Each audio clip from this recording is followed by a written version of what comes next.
Hola, bienvenidos a Pensar Economía. Como siempre estamos con Nicolás para analizar temas de la actualidad. Vamos a hacer un popurrí en el arranque.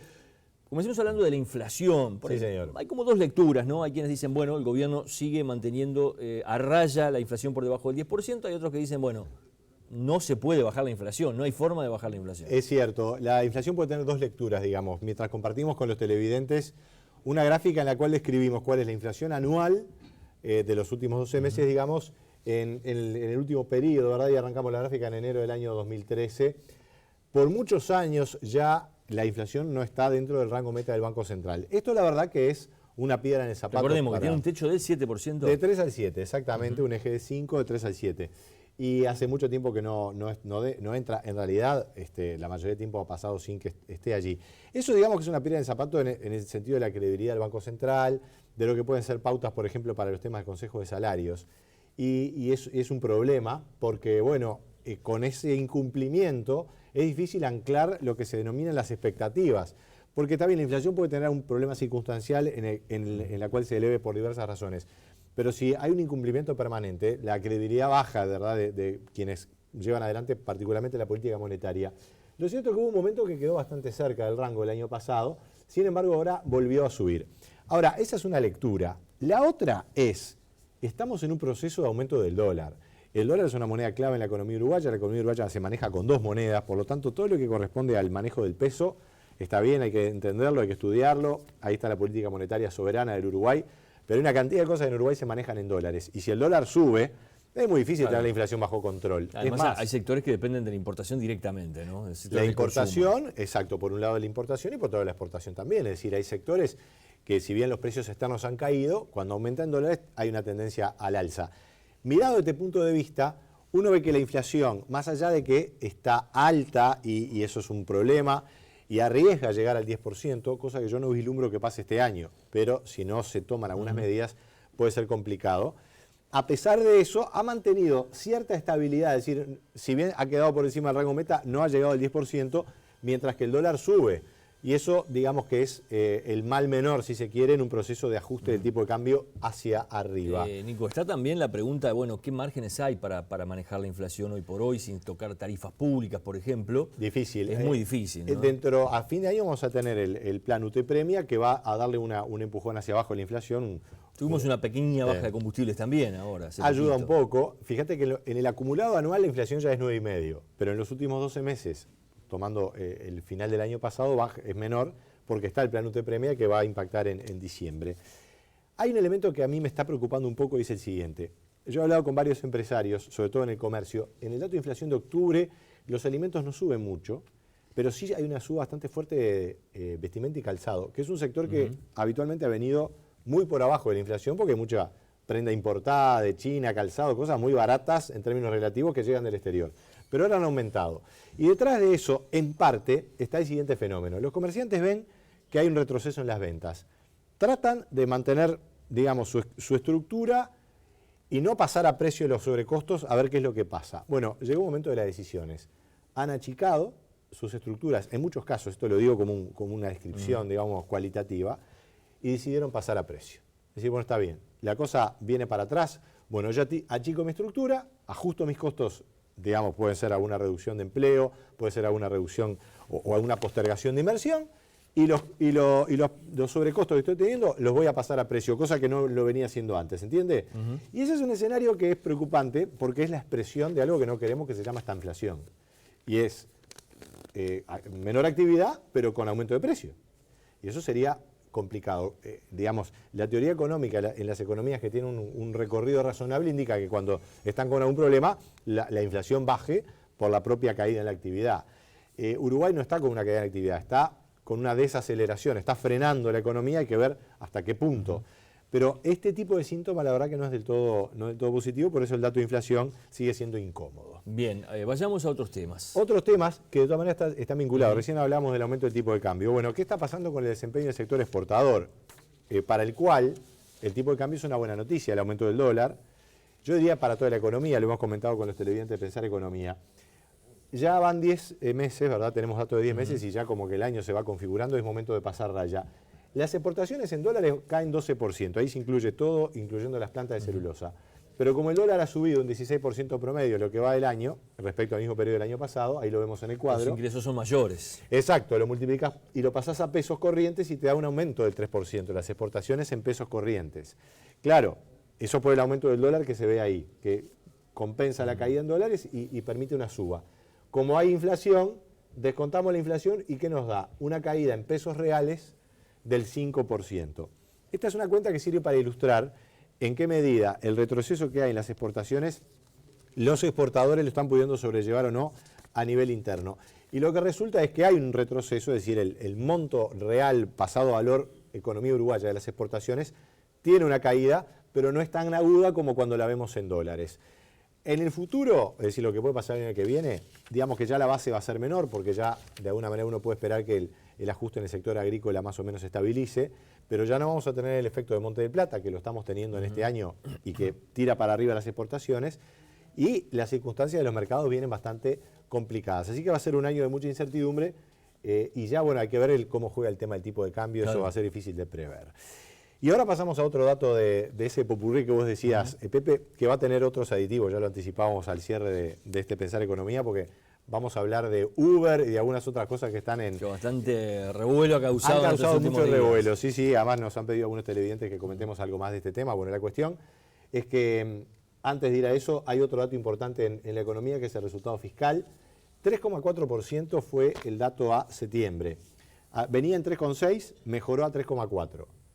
Pero esto es una mejora circunstancial por el canje de deuda con ANCAP. Si nosotros sacáramos eso, que tiene un impacto puntual de un mes, el déficit seguiría siendo el 3,6 o incluso un poco por encima, capaz que 3,7. Entonces quiere decir que el tema fiscal sigue siendo un tema complicado, porque esto implica tener que endeudarnos 2.000 millones de dólares por año permanentemente, implica que hay una demanda agregada a lo que es la economía que está sustentada no sobre una base genuina, sino sobre un sobregasto, y está ilustrando que, si bien la recaudación se ha mantenido, el gasto sigue teniendo una inercia que lleva a este déficit. Digamos que no es una situación que puede decirse que es grave, pero muy incómoda y que hay que corregir. Si esto sigue así, realmente la situación puede complicarse, sobre todo en... Claro. Mucha gente habla del margen que tiene el gobierno para poder bajar este déficit, ¿no? Cuando se vuelve estructural es muy difícil echar para atrás después. Sí, exactamente. Tenemos un escenario, digamos, financiero positivo para Uruguay. Uruguay tiene grado de inversor, tiene acceso a los mercados financieros, pero ¿para qué abusar de eso si podríamos tener un déficit menor? Bueno, podríamos tenerlo. Hay quien dice que la verdad que el gobierno está muy atado porque hay muchos compromisos de gasto y el nuevo presupuesto arranca el año que viene ya con compromisos incluso mayores. La verdad que el frente fiscal es uno de los que está más complicado a nivel de la economía. Bien, hablemos de Uber, ¿no? Que, bueno, hablemos de Uber. En otras partes del mundo hace un rato que o lo están utilizando o lo están discutiendo. Sí. Ahora la discusión por lo menos llegó acá. Llegó al Uruguay porque Uber, esta empresa global, que es un servicio tecnológico, es una aplicación en realidad, que se está divulgando en todo el mundo, que lo que permite es confluir en la plataforma de Internet, que además ahora Internet tiene la potencia de estar en todos los celulares, por eso es que todo esto ha tenido como una doble revolución. Internet, pero además la telefonía celular, que operan juntas para abrir una cantidad de posibilidades para la economía, para la vida diaria de las personas. Llegó Uber a Uruguay, se presentó, hay cerca de 4.000 interesados que ya se han inscrito para ser, llamémosle choferes de Uber, quienes pueden ofrecer sus servicios. Personas que tienen un vehículo y entre comillas funcionan como un taxímetro. Exacto. Aunque no cumplen un horario, pero sí pueden pactar viajes y llevar gente a través de esta aplicación. Exactamente. Uber se define como una empresa tecnológica, no es una empresa de transporte, dicen ellos, porque lo que hacen es convocar a transportistas, convocar a sus demandantes y hacer que confluyan y se integren y contraten los servicios. Y efectivamente es así. Ahora, claro, es una revolución para el transporte público.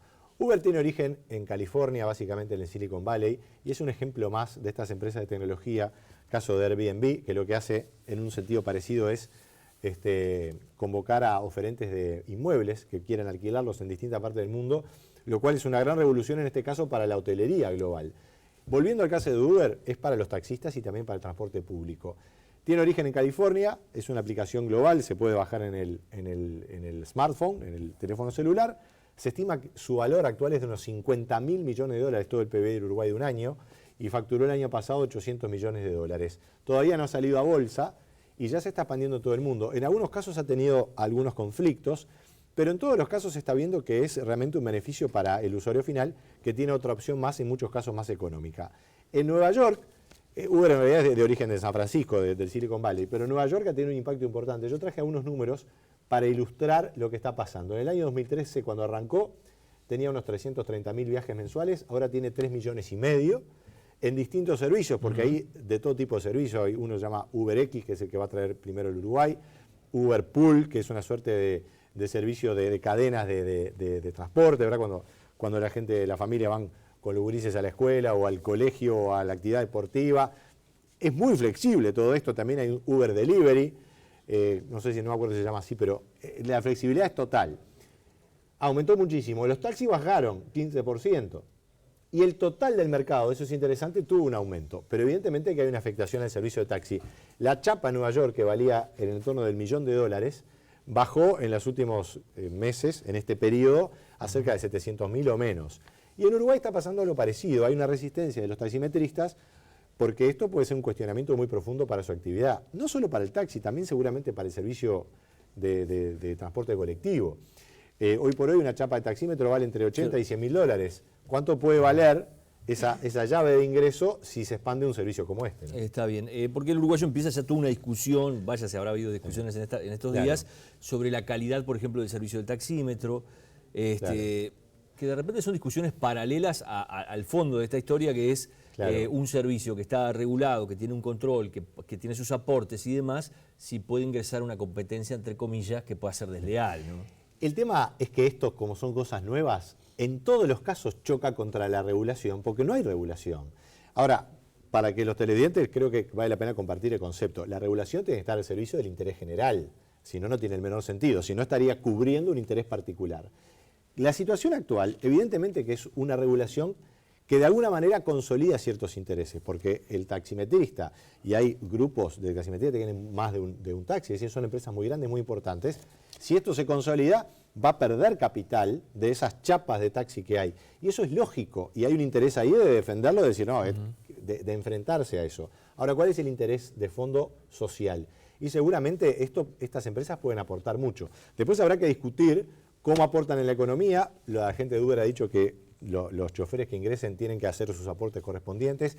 Ahí hay un vacío legal porque el monotributista o la empresa individual no encaja del todo, tiene muchos costos fijos. Habrá que ver qué se puede hacer para acomodar eso a la persona que tenga interés de ser chofer por un tiempo por día nada más.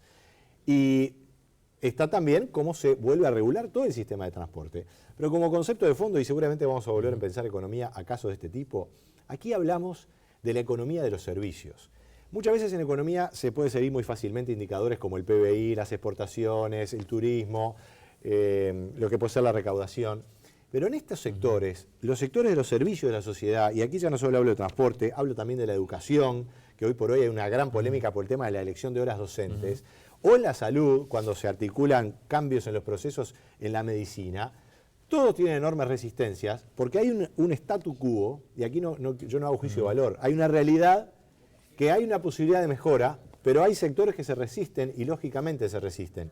Hay que transparentar cuáles son los intereses que están de fondo, cuáles son los mecanismos que están ahora vigentes y en qué medida es necesario cambiarlos para el bienestar general, para el interés general. Claro, porque hay una revolución tecnológica que también está jugando un papel muy fuerte y contra la que no se puede ir, uno no se puede parar y decir esto no va a pasar. Es muy difícil ir en contra de eso, a pesar que en Uruguay siempre hay mucha resistencia a estos cambios. Hay que exponer cuáles son los intereses y discutirlos, porque tal vez haya mecanismos de compensación o de articulación que permitan avanzar. Gracias, Nico. Encantado. Nosotros nos reencontramos la próxima semana aquí en Pensar Economía y los esperamos como siempre.